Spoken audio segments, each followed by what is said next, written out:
Rob, can you do me like a huge favor Yeah. as we start this up and just give us like a brief synopsis of what's happened and where we're up to in the story right now? Oh, Lord. Okay. So we have killed a bunch of animals, and then we killed a masked dude. We did the Sashashta or something. So we ended on that instance in main quest. Oh man. Putting me up against the wall like this, huh? I went and unlocked Conjurer off screen and just bumped it up to 20 real quick so I can heal the next dungeons that we're doing. So I suggest you go do your Marauder class quest while I do this level 20 Conjurer one. And then we can continue the MSQ, and basically we're going like immediately into another dungeon, which should be good. Yeah. I guess to get you guys up to speed, this class quest is about a young conjurer named Sylphie, right? Who is not really doing conjuring correctly. She's a very talented healer, and her mother was a very talented healer, but her mother was basically using the techniques of thaumaturgy to heal. So the difference between thaumaturgy and conjuring is that thaumaturgy, you use the ether that's in your own body, and then, basically try and balance that and like rest up or whatever to sort of restore it. Whereas conjuring, you use your own body as a conduit for ambient ether, for the ether in like the land and the air around you, and you draw on that. And what this character, Sylphie, is doing is she's healing using her own body's ether. Hold on a second. Did I lock you out again? I think I might have locked Tal out again. Give me 1 sec. Hold on. Hold that thought. Yeah, again, I locked her out again. Well, she keeps going without her keys. What was I saying? Yeah, so she's using her own body's ether to heal. And it killed her mother, and she, in the last quest, she cast Raise on someone using only her own body's ether. And, of course, that's a lot of... Oh, thank you. Of course, that's a lot of ether. And, if you use up all the ether that's in your body, trying to cast a spell, then you die. You fucking die, and you're dead. And she's at a serious risk of doing that. And doesn't seem to understand. So we're gonna go and help her understand, apparently. I love having variety in weapons. It's one thing that 14 does sort of sorely lack. Because there's no reason why with the same animation sets you can't have a larger variety, right? Like the scythes are a great example, aren't they? How they work with a bunch of different animation sets. Oh, rip it, dude. Is that a battery? Nah, it's a monster. Oh, you got a monster too? Are we monster buddies? Needed one today. I needed one today too. Oh, man. And I heard you speaking about the Mango Loco, so I was like, yep. You got it. You got one of those bad boys. It's so good. It's got a boring old plain one. Because the Mango Loco one is 4 or 5 kronas more expensive for some reason. Battery is is it Scandinavian or is it specifically Norwegian? Oh, you're asking. Guess Norwegian?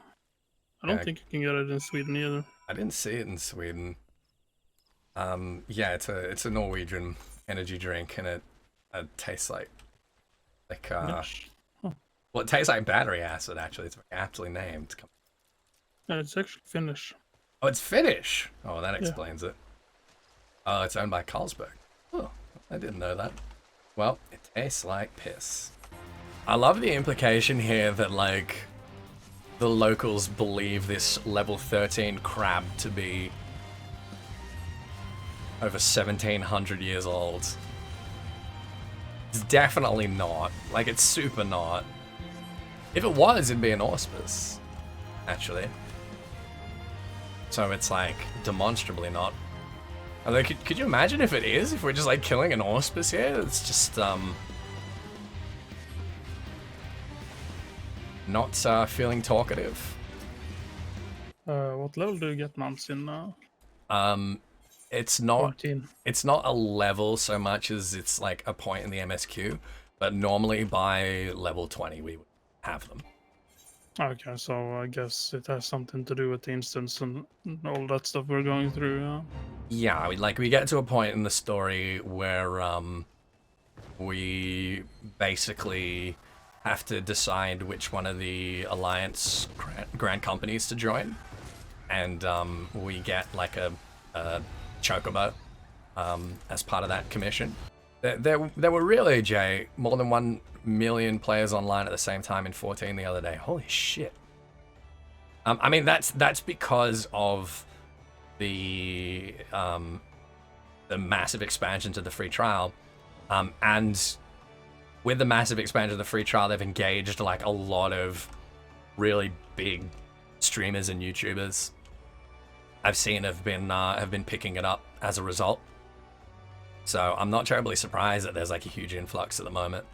I remember that like Fall Guys, when it came out, was getting 1 million concurrent, and everyone was like, whoa. And I mean, you know, that was a huge deal. But yeah, 1 million concurrent is something that like you'd see sort of at the beginning of an expansion, but not many other places. Bodge is the hype thing for me. Yeah. I had so much fun. Like, I know that Eureka was a little bit divisive, but I had so much fun with it. I think pretty much everyone was stoked with Baldezi Arsenal. The only criticism was having a pretty high level entry for it. But I think having a high level entry for content like that also makes it a little bit less painful, a little bit less of a nightmare. Honestly, if people really have to put the work in, then they're going to be more serious about it. It's like all my gnome days have come at once. So, talk to this jabroni and go rent a chocobo. Remembered renting a chocobo back in the day. Was this even a thing back in the day? Because I know the chocobo porters have been around forever, but the chocobo renting, I don't remember from ARR. I believe renting chocobos has been in since 2.0. No way. No way. And the reason most people use them now is to spawn an S rank in the fringes. Oh! Is the fringes S rank spawned by chocobo renting? That is very interesting. Honey Lambs of Dalamud.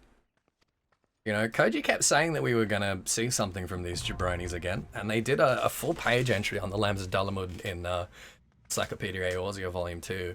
So you remember, Rob, when I was mentioning how the people of the forest used to have to live underground because the elementals were like just murdering anything that entered the forests? Yeah. So this is part of the city, the underground city that was abandoned when the first Pajal started being created, I guess, however you want to put it. Yeah, fuck the elementals, yeah.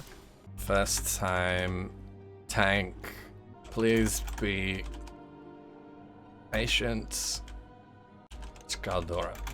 Alright, cool. Have you got your tank stance on? Tank stance. There it is. Keep forgetting it. Yeah, that's alright. Get turned off as you There's naughty elementals. I know. It's filthy little just ether remember boys. what you told about them last time. The ones I don't remember the name of. The Pajal. The ones with the horns, yeah. I don't want to tell you where to go unless you're about to do something that's gonna get us killed. Ah, okay. When you were speaking about Thaumaturge versus Conjure before, Thaumaturge is pulling in external ether during cold phase? No. No, at least not explicitly, Lishta. It's more about balancing the composition of their internal ether. So fire and ice are on opposite sides of the spectrum, so they keep like themselves centered there, which stops them from, you know, basically setting their bodies on fire for casting fire over and over and over again. And also because ice is, as we now know, ice in nature is almost always of an umbral polarity, and fire has It's not as close to Astral as Lightning, but it generally has a more natural leaning towards Astral. They're keeping the balance of their internal polarity centered as well. And already, Ethys better at teaching new people this game than mentors. I'm not teaching, I'm just facilitating, alright? Thought it was proven in the first Astral that Ice is Astral and Fire is Umbral. I think you're getting Astral and Umbral backwards. Astral is darkness. I mean, it's not literally darkness, but they're ubiquitous, right? There's a causal relationship. They're measuring different things, but you know, basically, Astral is darkness, Umbral is light. Umbral is like still and static. If you think about it as like real world physics, you would think of substances that are Umbral. It's kind of like substances that are very cold. Their atoms are not moving very quickly. Whereas Astral's on that opposite end of that spectrum. So ice, as an element, is naturally, almost always in nature, like heavily polarized to Umbral. I'm gonna be really interested to see like how our etherology changes on the source now that Urianger is back. If he's gonna write some symposium back in Charlian about like everything they thought they knew about ethereal polarity was wrong. I mean, even Urianger, right, was like, oh shit. And if Urianger was having that moment, none of us need to feel bad about having it. Can I just like hijack Heidelin so that everyone that gets the echo and hears her voice is just like compelled to sub? You see like a star shower in the sky and then you just hear in your head, subscribe to twitch.tv/EthysAsher, you dummy. It's the only way to save the world from the forces of darkness. And also buy some stuff on Gamivo so they'll continue the partnership. So they'll pay Ethys money next month as well, and not just this month. He really needs it. Just me? Okay. The gig economy is hard living. Man, the gig economy fucking sucks, honestly. But you know what? If I have to put up with a bit of economic uncertainty to be able to play video games for a living, then c'est la vie. Can you completely skip the near content yet? Yes, you can. Will that lock you out of future content? No, it'll just lock you out of the near stuff. It'll lock you out of those 24-man raids. And the next one. It'll come in 5.5, and that's it. And honestly, like, they're fun. Like, they're fun instances, you know? It's not just story stuff, and they're useful for gearing up, and I enjoyed them. But if you really, really don't want to do them, then that is not a problem. I was hoping he would follow me over, but I guess not. No, the casters, if you want to like group them up and get them to follow you, you need to like line of sight them around a corner or something. Oh, yeah, okay. Yeah, I hope so, Jay. I hope so. But if UBI is made a thing in, you know, more broadly, then it'll become exponentially harder to justify a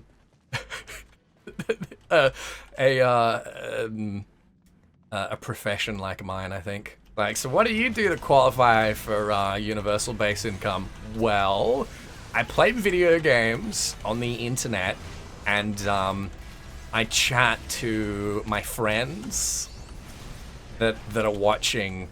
Yeah, they have like a text chat, and I like talk shit with them, and they backseat, and I tell them to shut up, and yeah, and that's what I do. Oh, okay, great. Thank you for contributing to our futurist egalitarian society. Here is your universal base income and your free housing, and thank you very much for participating in our utopia. I know, Jay. I know. Look, I think that I don't want to get like too much into like politics and stuff like that, because I know that, you know, there's those of you watching that are all from all parts of the political spectrum, but it shouldn't come as much of a surprise that I'm, you know, quite like left leaning. I think universal base income is a fantastic idea, but it is based on the premise of like everyone making a contribution. And, you know, maybe I shouldn't like understate my contribution, but I also definitely shouldn't overstate it. You know what I mean? No? It's me? And by the way, chat, that's not an invitation to open the floodgates on a open debate about the merits of UBI and similar economic policies. But yeah, oh, just to swear, yeah, okay. Well, if I just have to swear loyalty to my robot overlords, like I can do that for sure. Like they need content as well, right? You know, they need to be able to get a little bit of escapism from their programming. Star Trek can't yeah, yeah, I know, right? Like when can we just can we hurry up and establish the Federation, please? Because I really want to be like a holodeck streamer, you know? I think that'd be great. If I could just do that. I still haven't managed to see Picard, which I really want to see, because Tal and I, she'd never seen TNG until very recently. And we're up to season 6, I think. That was a Cthulhu looking dude. Oh, this guy? Yeah. So this is a void sense. And they are very sort of eldritch. But basically, it's creatures from the void, which is another dimension, which you'll learn stuff about. That are summoned into usually corpses. And Galvin the Dominator was a Duskwhite king. He was a king of Gelmora.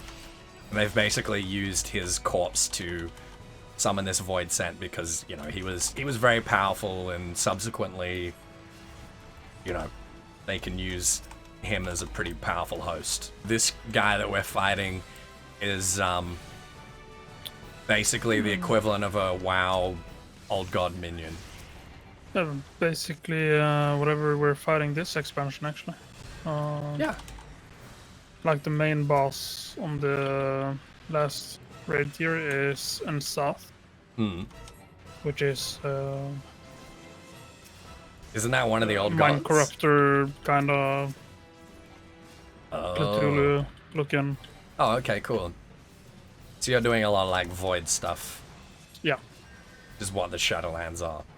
Yeah, like one of the main things to farm this expansion is the called Horrific Visions of Orgrimmar or Stormwind, where like you're in, I guess, altered dimension fighting void elements and Hell yeah. corrupted. Yeah. Oh, is one of the old gods apparently the last old god in Azeroth. Disgusting WoW nerd. But that's alright. Yeah, so we're watching through TNG at the moment, and when we're done, we obviously have to watch DS9. When we're done with that, we obviously have to watch Voyager. And then, maybe then, finally be able to watch Picard, huh? Alright, before we go back to Gridanier, Yes. we should go and attune to Bed Branch. Has anyone done an emote yet of Yustola sipping her tea in 5.3? Because the moment I saw that, I was like... I've commissioned someone to do 10 for me. Oh, you got to pay attention here. So remember those adventures we saw outside Sastasha? Yeah, the guys that kind of follows around. Yeah. This is them. Yeah, Edda. Yeah, Edda and the Veer. You don't get the gatekeeping people are doing when it comes to the new Star Trek. I don't get it either. It's stupid. Exactly. Like the cool thing about Star Trek as an IP is that it's been used to tell so many different kinds of stories. And every time a new story comes out, people are upset that it's not like the last one, or it's different in some way. Every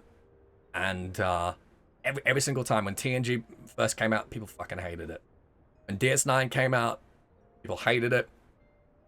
Same with Voyager, same with Discovery now, and like in like 10 years time, like I think people are gonna consider it a classic. Yeah, that's always funny when people are like, I don't like this socialist agenda in my Star Trek. I'm like, you don't like seeing a socialist agenda in a show that is about a Marxist utopian future where there's no like hunger or money or like economics of any kind, at least on Earth, and like okay, all right, cool, yep, okay, cool. Maybe you should watch a different sci-fi. Oh wait, they're all political as well, because sci-fi is like fundamentally political. That's stupid. I mean, like, okay, if you don't like those sorts of stories, right? If you're not into the socialist agenda, that's fine, but don't get angry about seeing it in Star Trek. That's what Star Trek is. So this little potato here, Papashan, he's like 70 something. All right. So you were asking me before if Lalafel's aged, and I guess the answer is kinda, sort of. Yeah, but it's not like the. No, they're not like the Pagile. So these steps, they're called the 80 Sins of Sasamo. And So they're what now? the 80 Sins of Sasamo All right. is the name of these stairs. There was basically a princess of Uldar that tried to assassinate her sister because she wanted the crown, effectively. And her plot was thwarted, and rather than just executing her, her sister made her walk up and down those 80 steps 80 times a day for 80 consecutive days.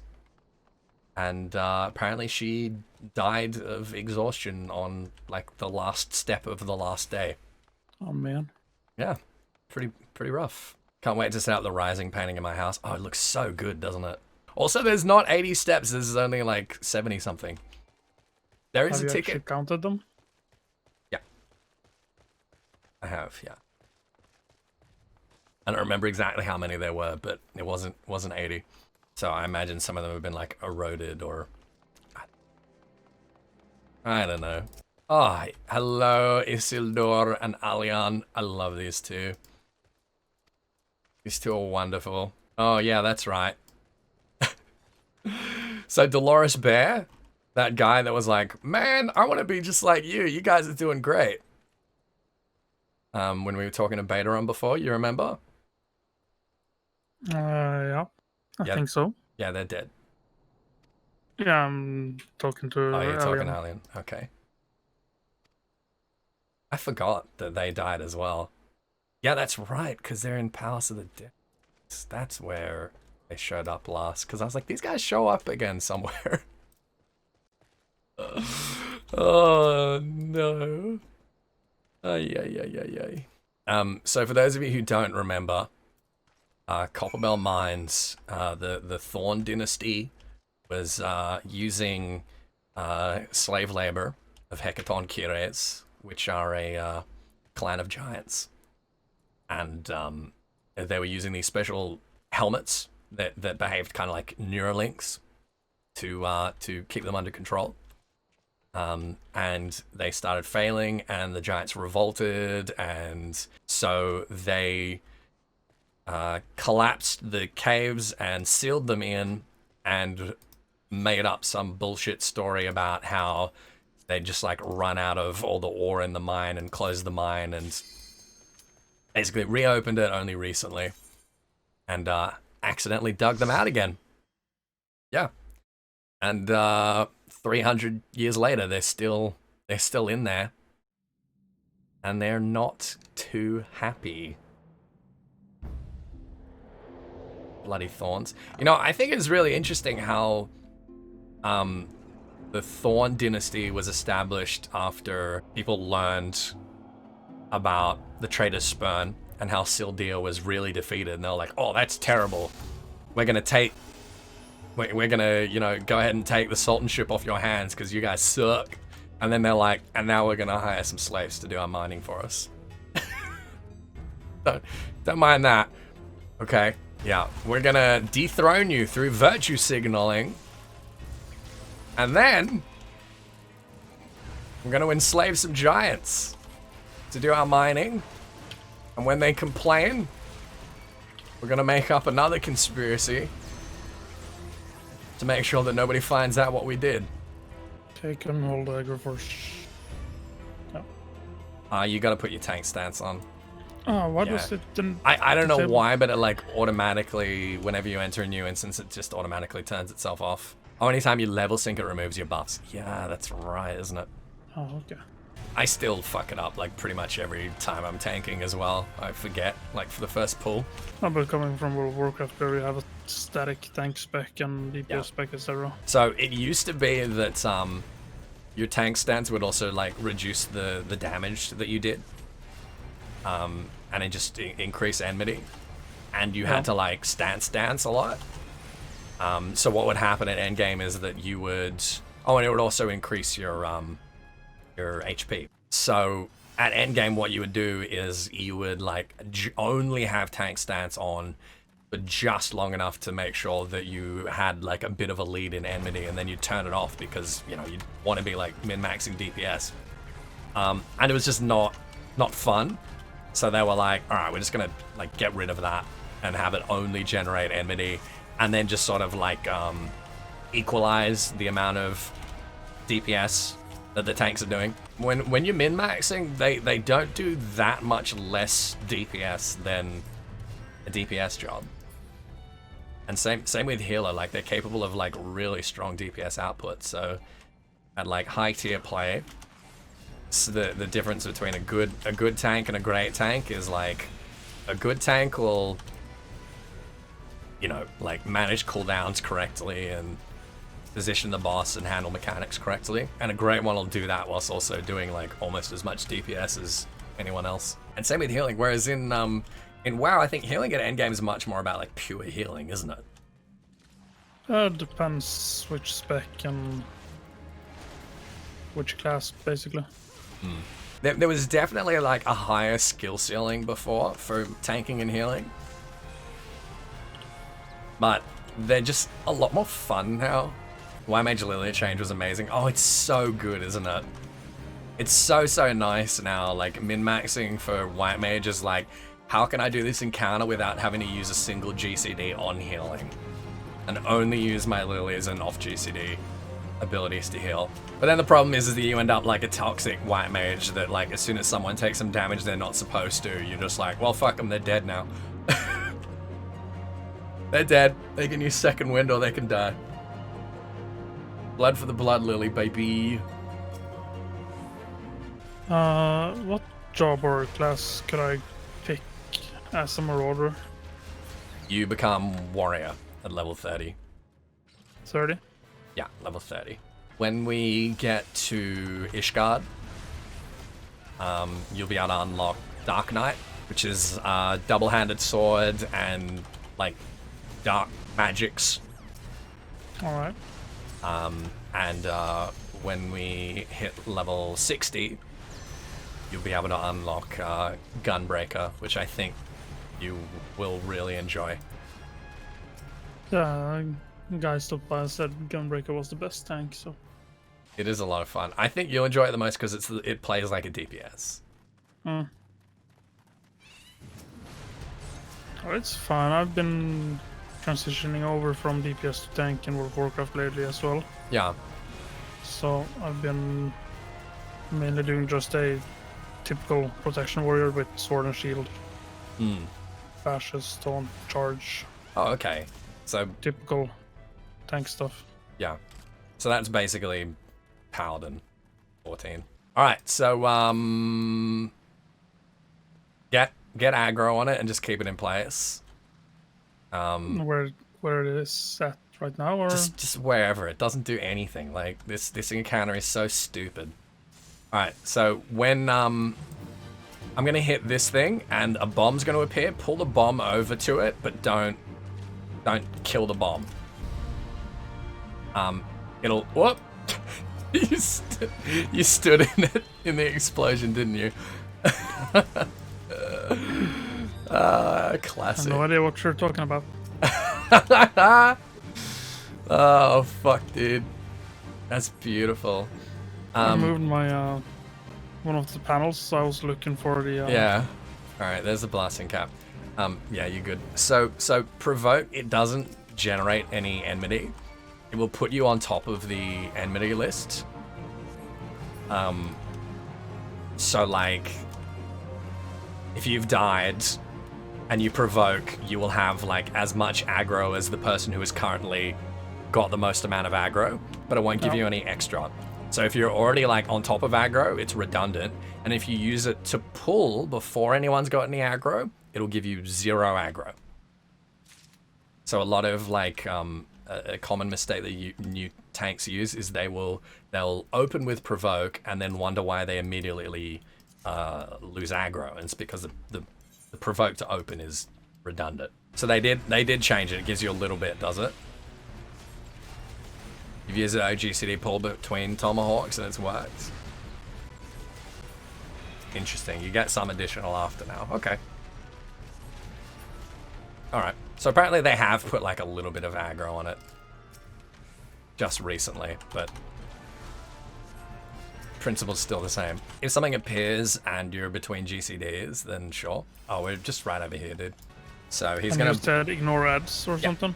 Yeah, he's gonna break through the wall and ads are gonna start coming out, but you just pick him up and then just keep targeting him. Oh, you just ignore it. It's fine. He's gonna go let his friends out over there.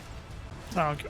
Yeah. Yeah, I love it how the previous boss fight, it's like ignore boss, do mechanics. And this one's like, ignore mechanics, do boss.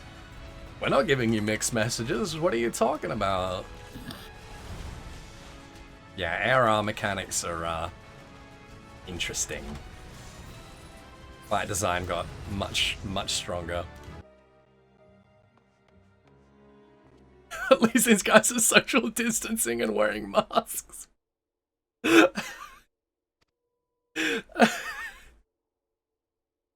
Oh, damn it, dude. Damn. Did I get it right? Primals are kind of like gods-ish. Mm-hmm. Okay. It is only a shame that we cannot use it whensoever we choose. It's primals are usually someone's idea of a god that is given a physical form through certain magics, which we will learn more about. With that established, let us return to the Alright, subject of the it was primals. just a bit about as long as they're primals, So there long as can't be they peace. exist, the realm That's what I cannot said. take so much as a single step towards true peace. I think it's so funny now that the Sirens are like, yeah, we can tell you about the Echo, and we know,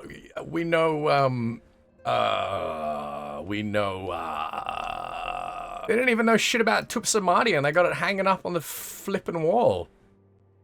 Well, I mean, Papalimo. About the what now? So the broken staff that's hanging up on the wall behind them. You remember the cinematic cutscene at the beginning with the old elf dude that was facing off against Bahamut? Yeah. So he, Louis Soir, was basically taught most of these guys, and that's his staff. His broken pieces were recovered. And it's very important and very significant, but like basically no one here knows shit about it. Except for Oriange and Papalimo. Uriage's my boy. I know a lot about making fish bread. That's true. They do know a lot about fish bread. The two are I charged with think surveying the Ida 12's wood. misunderstood how to wear her mask. You think so? Yeah. Actually, that kind of fits with Ida's character. Yeah. I could definitely imagine Ida wearing a surgical mask over her eyes right now. Welcome. Riding the bus and being My turn like, to introduce someone. I'm safe! There is Thancred. Oh man. He is our man here in Ulda. This is a problem with the voice acting direction in ARR as well, but there's inconsistency with how certain things are pronounced by different voice actors at times. Charlian is generally Charlian. At the Battle of Carteneau, our leader was taken from us. But we did not stray from our purpose. The other thing about the ARR voice acting is like you can tell that it's one take and that they're just like reading the copy, and whenever they come across like a place name or something, they're always like, Along with the Archons, those Cut blessed to with the know. Echo play a pivotal role in our Limsala endeavor to Minsa. forge a brighter tomorrow for the realm. like I've been saying, everyone trashes on the voice acting of A Realm Reborn, and I do not think that was the problem. I think the problem is the direction. A crystal caravan registered to Amagina and Sons Mineral Concern was waylaid and divested of its cargo. You hear how he has to like pause for like a good second before he says Amagina and Sons? But there is more. Yeah, the hesitation there is The just involvement like of bandits, kidnappers, and coincidence. it's like George this Lucas is time we have directing it, reason you to know? believe that I was a like, primal yeah, is involved. that's good enough. Yeah, yeah, we yeah. And the actor's like, I don't know, I think I'd like to do another take. No, that's fine, we got it, that's good. For those of you who don't know, George Lucas is notorious for doing single takes. He's not a very good like actor's director, and there were so many times when Hayden Christensen in particular was like, I'd like to do another take, and George was just like, no, that's all right, we got it. He is well versed in the affairs of Ulda. Of Ulda. Teleport to Horizon and we'll go for a walk. Alright, we're gonna tune to this one. And you know what? There's a chocobo keep here, so let's hire a chocobo. It's only to Ulda. No, we don't want that. We don't want to go to Ulda. It's like a flight path in World of Yeah. Warcraft kind of Yeah, situation. That's weird that one doesn't just let us hire a chocobo. It's funny because like it's been a major complaint of like pre-revamp ARR. Is just the amount of like busy work there is doing these little fetch quests, just being like a nobody going and like, you know, back and forth collecting things for people. But ARR had this really immersive world building as a result that we weren't always on this like, you know, epic quest that had us like kind of solely focused on like this one objective or whatever, and it was a lot more about like interacting with people and like small problems and yeah, get the bucket kind of stuff. I really enjoyed that, and I really enjoy when we get to do that again from time to time, as we do from time to time. Like every couple of patches we'll go back to that a little bit. But like stuff like this does a lot of world building, and it just feels like super immersive to me. I really want that chocobo you mentioned earlier.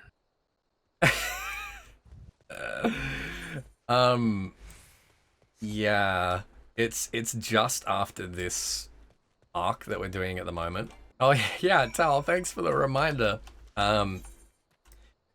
If you jabronis haven't heard it from me 100 times already, you should get your Final Fantasy XIV time cards with Gummivo, because for European players anyway, they're a couple of euros cheaper for starters, and I get a pretty significant kickback, which means you can sort of generate passive income for the channel for making a purchase that you're gonna have to make anyway to just like play the game. Also, they have a bunch of game codes for pretty much anything you can imagine, much cheaper than Steam or any merchants. So if you have anything on your wish list at the moment, you should definitely have a look at Gamivo and see if they can do it a little bit cheaper. And if you use my code or my link, then like I say, you'll save yourself a little bit extra even and give me a pretty big kickback, which is fantastic. Helps me keep the lights on, helps me keep feeding myself. So check it out, please. Is Rob a pro now? Are you a pro now, Rob? How you Best feeling? tank 2020. Yeah? You promise. Pro Marauder. Let's go 5. The extreme thing you do. All right, let's go and Easy. do Savage on Marauder and Conjurer. Easy game. Actually, we'll be unlocking our jobs pretty soon. Gonna be a warrior soon. You played Marauder and Dun Sky. What? You didn't get vote kicked, JS? Oh my god. You do see that sometimes, people that get to like level 50 without unlocking their job. And they can still, just like queue in for content and they get flamed so fucking hard. But with the warrior job or whatever it's called, compared to, because I've kind of understood that if you change the job, you have to like re-level. Like you have your character level and then you have your job level. Or Yeah, so we don't have to Something. re-level. It's just like an overlay on Marauder, basically. So your warrior level is the same as your Marauder level. Think of it as like it's the same class. It's just that once you hit 30, you stop calling it a class and start calling it a job arbitrarily. Chocobo yet? No. Oh, No. I really liked the job system, and I really liked the idea of them doing more things like Arcanist, right? Having like a Berserker, as a DPS Marauder, or Viking, I suppose. If we're going with classic Final Fantasy jobs, it could have been that. Like Templar as like a Lancer tank. Yeah, Geomancer is another one would be good. not just any chocobo. Does the legacy symbol mean something? Oriel, it is almost definitely the symbol of Azem. That's another spoiler that Rob's gonna have forgotten long before we get there, so I'm not worried about it. Ooh, glowy stuff. Is that the same glowy stuff as the ice stuff, or? Oh, that's a different place, but same. Oh yeah, from Bahamut and Yeah. Coil dropping. Well, yeah, a chunk of the of Dalamud, a big chunk of Dalamud fell there, and that's basically like the magical like lifeblood of the planet sort of exploding outwards and crystallizing as a result. Oh, I know what that's right is. Oh. Now I understood what the glowy stuff was. Yeah, there you go. That helps. Is it analogous, Jay? Because I don't know enough about WoW lore to know how Azerite works. So, Azerite is the power of the core Okay. and like the energy Oh, from the Earth and Earth Mother and okay. Azeroth. Yeah, okay. Well, Azeroth, Azerite. it is like that then. Yeah. So, it's not a spoiler if we ever No, that's all right. continue. Well, you're not gonna play will. BFA anyway. So, Yeah. whatever, old god, you get a necklace which you can fuse with the power of Azeroth, which is called Azerite, Mm-hmm. and they spawn around like. Well, when you see crystals, particularly crystals that are like part of the land, it's the same thing, but they are also going to have like an ethereal aspect and polarity. So like an element, basically. All right, and now we pray return to the Waking Sands. So we can use our Vesper Bay Aetherite tickets. So instead of like making something you can teleport to, you just get a bunch of tickets to do it. Yeah. Well, there isn't an Aetherite here because... Okay, so you see this statue of this Lalafell here? That would be the Aetherite in the other cities. Yeah, so this guy's name is Lolarito, and you're going to be acquainted with him in the near future. But he owns the East Aldenard Trading Company. He's the richest man in Uldar and basically in all of Eorzea. and he doesn't like having a clandestine organization like the Scions so close to Uldar without him basically having a finger in that pie, if you will. Yeah. So he has denied their request like multiple times to have an Aetherite built here because they are not working for him, is what I would Chocobo say. yet? Soon. Now? Soon. Okay. I'm trying to think if there ever has been a voiced goblin. Don't think so, 'cause there's no voicing in Alexander. Like how they've done rest of the voice acting in ARR. Just imagine this dude having a voice. If you use the weapon coffer, it'll just like generate a level 18 weapon for you. Nice. Yeah. But Chocobo? So soon. It's my first time playing Final Fantasy, and Chocobo is for me like a synonym to Final Fantasy. So yeah, I want Chocobo. Yeah. Lower to a time, what is Halatali? I mean, there's not much to say about it, right? It was Colosseum and got abandoned and overrun, mostly by the former exhibitions, and that's it. It's the whole thing. But I really wish that they would just like sink your DPS down and not like remove Well, skills. they do that on the like time walking, or if you level sync to play with somebody that's not the same level Yeah. on World of Warcraft. It's a better way. They lock away the abilities. Oh, they do. Yeah. I don't. For example, like if you have like the end ability from your talent, Mm. which usually does like probably one of your main like finishers or stuff like that, it gets locked away when you do lower level. It feels like shit, doesn't it? You know. For most classes it does, but some classes actually don't. It's like I will not queue Depend for on them. leveling roulette on Dragoon. I refuse to. I will not, just because it feels so bad to me. Playing Basically have auto attack and that's it. yeah. Well, I mean, at this level, so Dragoon is a bit of a slog to level, because at this point you have like impulse drive. Like you have one ability basically that you're spamming. Well, Yeah, DPS sync, yes. Yeah. And I think it's good for like new players as well, because a lot of new players, when they're at like this point in the game, they're like, oh man, the combat feels really slow. It's got a 2.5 second GCD and like standing around a lot. If you see another player using like their end game rotation and, you know, weaving in between every GCD and, you know, having it look so like fast and fluid and stuff, as a new player, you're looking at that and you're like, oh damn, is that what I'm gonna look like? Is that how it's gonna play? Goon is perfect at 80. Goon feels fantastic at 80, but the Shadowbringer's changes to Goon mean that it feels shit at even at like 79.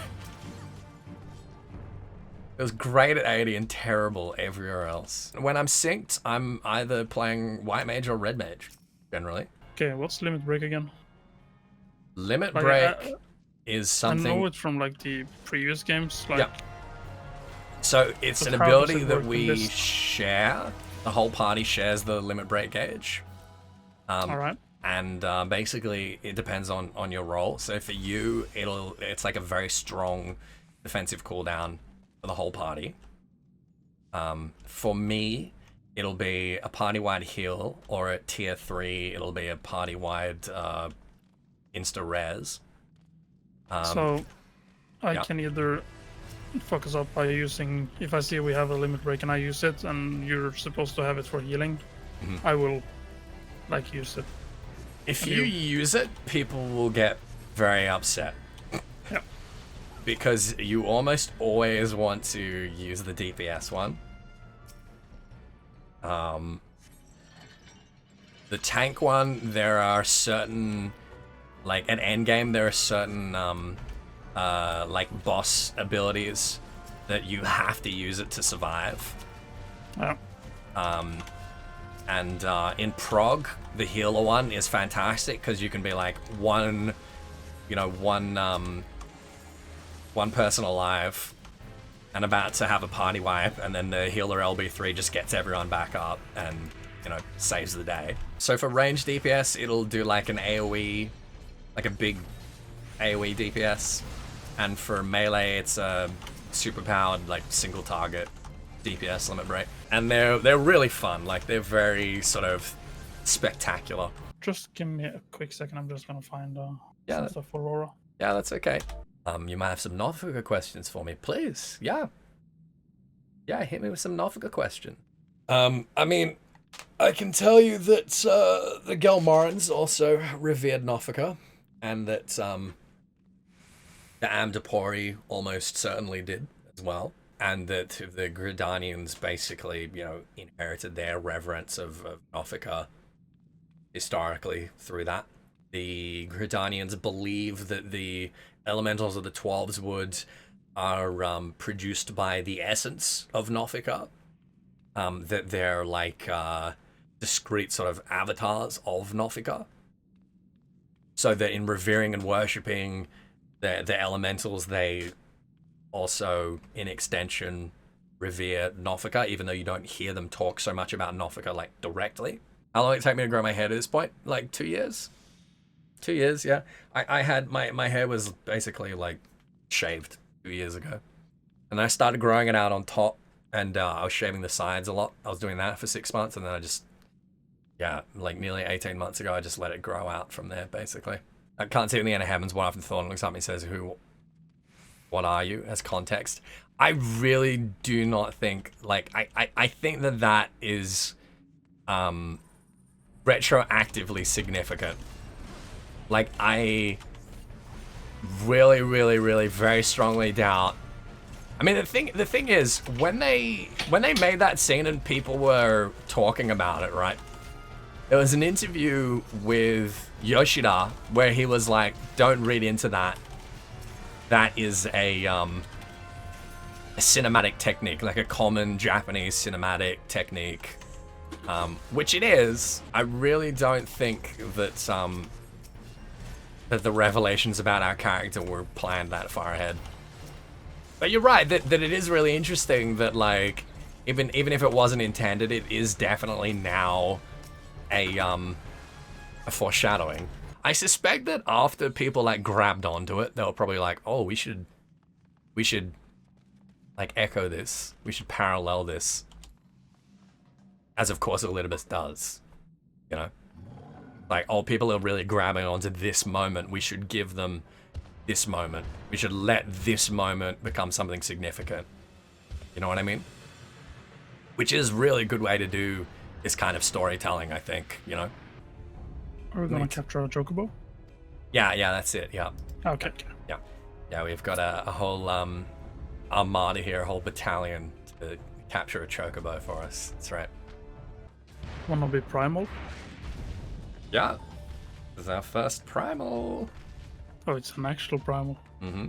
Oh, just kill him already.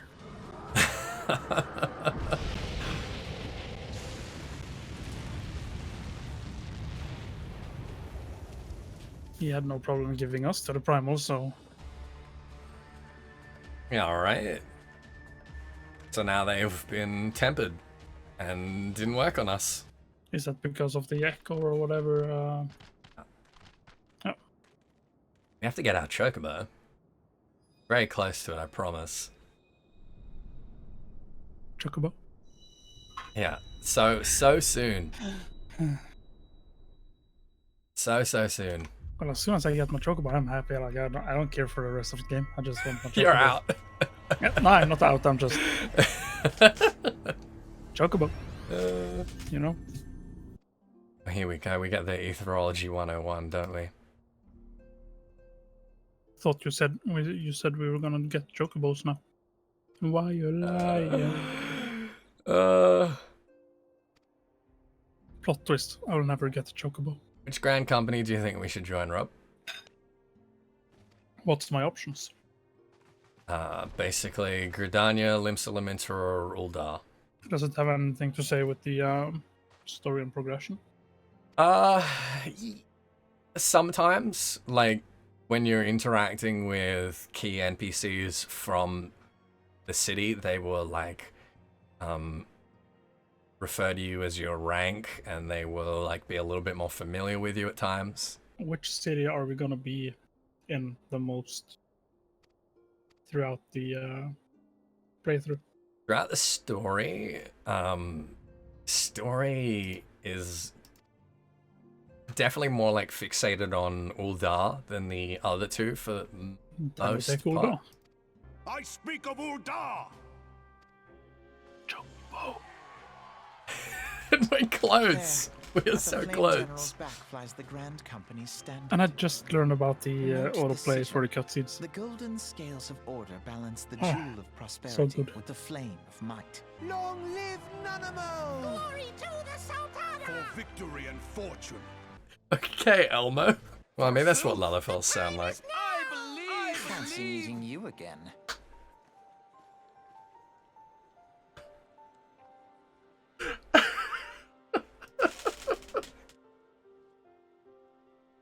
I believe! Oh my god. Holy shit. Yeah, here's the money, got 10 days to do. Oh, yeah, it was literally like that. It was like, hey, here's $100. Find us some voice actors. We need them by next week. Here's the 20,000 lines or whatever from 2.0. That's pretty much what it was. So much for our alliance. All right, now here's the good one. Brothers Oh, and yes. sisters of the sea. Beneath the surface, one would struggle to tell them apart. Oh my god, Alpha, no, you're such a It has been prick 5 in long ARR. years since the calamity struck.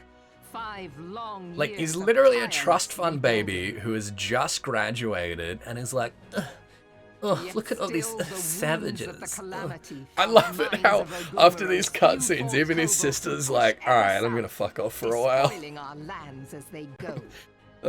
We've been traveling with you for 2 weeks. I'm already sick of you. To crash against our creaking hull.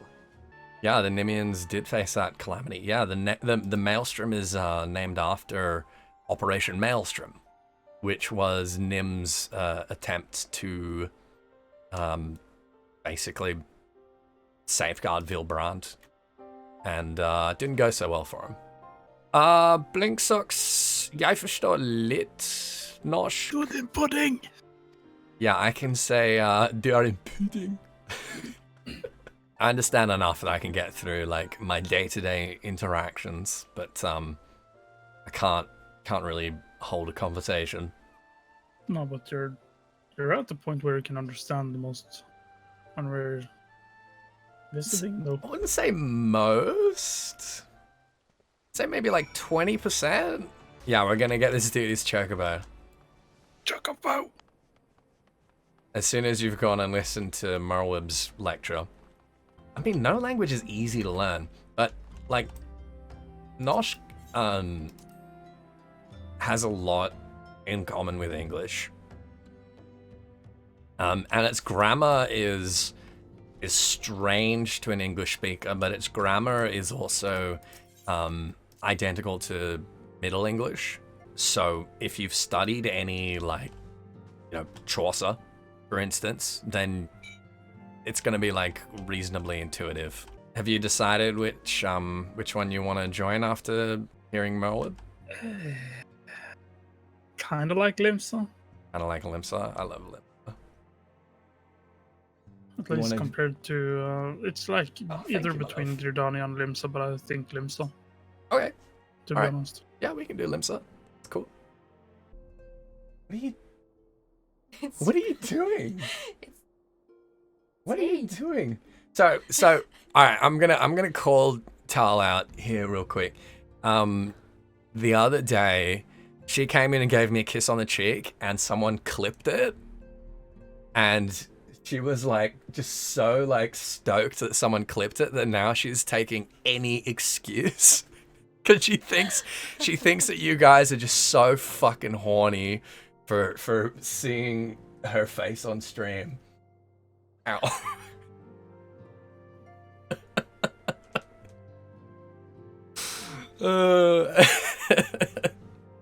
She's blushing.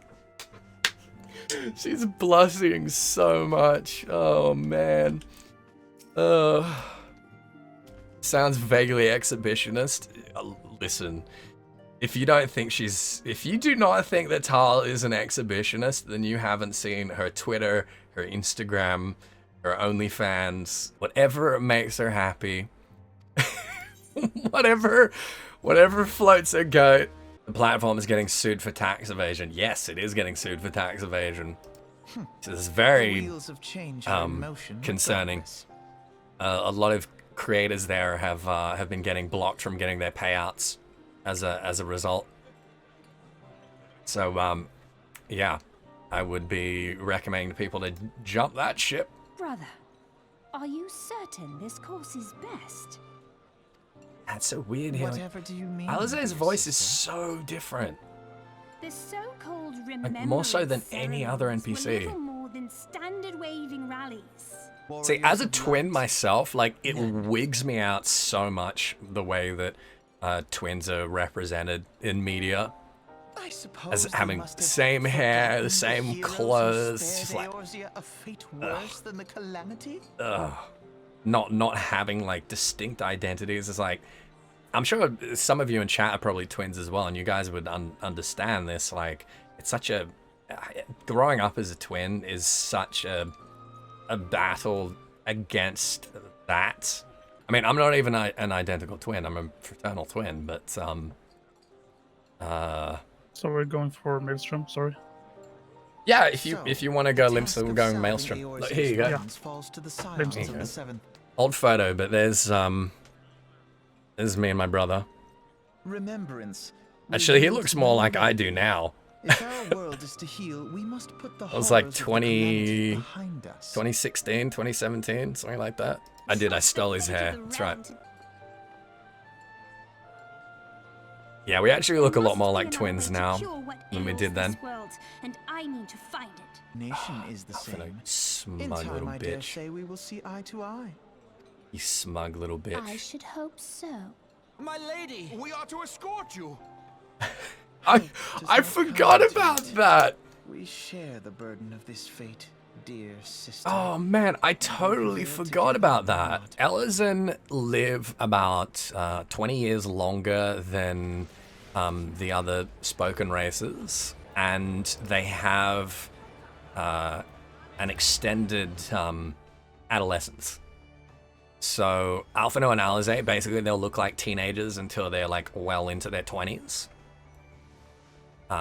Yeah, and then they'll live yeah, on average about 100 years. So no, they're not like Tolkien elves. Pajal and Viera are a little bit more like that. They'll live till about 300. My name is Gertha Smasher. I believe you are expecting. Chocobo? But I still need a name for my Chocobo. You do since still need a Sir name for your Is Chocobo. apparently a bad name.